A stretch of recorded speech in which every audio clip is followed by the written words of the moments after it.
Unit 6, Listening, Part 4. You will hear an English girl called Annie talking about a trip her family made to Australia.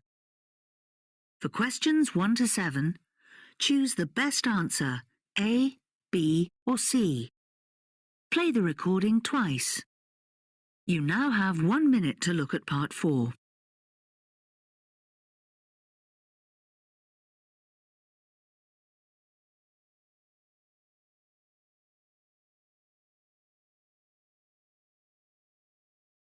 Well, it was definitely the best holiday my family's ever had. We flew into Sydney and then just chilled out for a day. Anyway, the first lunchtime, we were eating a burger in an outdoor cafe when 4 parrots landed on the next table. The waiter put some sugar out for them, like he would have done for his pets. Later that evening, some bats started flying around our heads.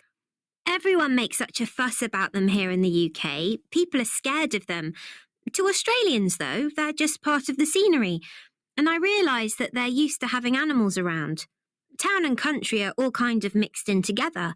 It's different from the UK. Then, the next morning, we headed off to the Blue Mountains. It's a national park outside Sydney, where we walked for miles through the eucalyptus trees. They smell wonderful. So I didn't mind the distances that Dad made us walk. They're sandstone cliffs too. The most famous ones are called the Three Sisters. They look wonderful at sunset. They're lit up at night, although I thought that it wasn't really appropriate to do that in a national park. I love the waterfalls though. They're not polluted and they look and sound fantastic. We spent 3 days there. Then we drove on to Tobruk Sheep Station, which is a huge sheep farm open to the public. The stockmen who work there are like the Australian version of American cowboys. They get around the farms on horseback. We saw the sheepdogs working with the sheep. That was great fun. They're so intelligent. They run round the sheep, over them even. We got to drink tea round a campfire too. My dad talked to some of the older men about the history of sheep farming in Australia. It was a hard life.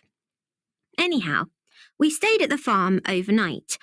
I thought it would be incredibly quiet, but you could hear all sorts of animals as night fell. You can borrow a telescope to look at the sky too. There are thousands of stars out in the bush. I had no idea it would be like that, because I've always lived in a town. We had to get up early the next day. We'd been warned about that though. Everything starts at dawn because it's so hot at midday. The next day, we headed back to Sydney to the beach. Of course, you can just picnic and do the usual stuff like swimming. We tried surfing too. There are loads of schools where you can get lessons. And I loved it. I was pretty good at standing up, but when I did fall off, the board knocked me on the head a few times. That spoilt it a bit for me, although I did manage to keep my mouth shut and avoid drinking the salt water. My brother loved surfing. He's got good balance. He's done some skiing, and it probably helped him. And finally, we went to see some of the famous sights in the city, like the Sydney Opera House, where there was a tour that Mum and I really enjoyed, and the Maritime Museum, which had historic ships and stuff to look around. That kept us all happy for hours. Of course, I took tons of photos, especially when Dad and I walked across the harbour bridge because the views were just amazing. So that's it. I loved Australia.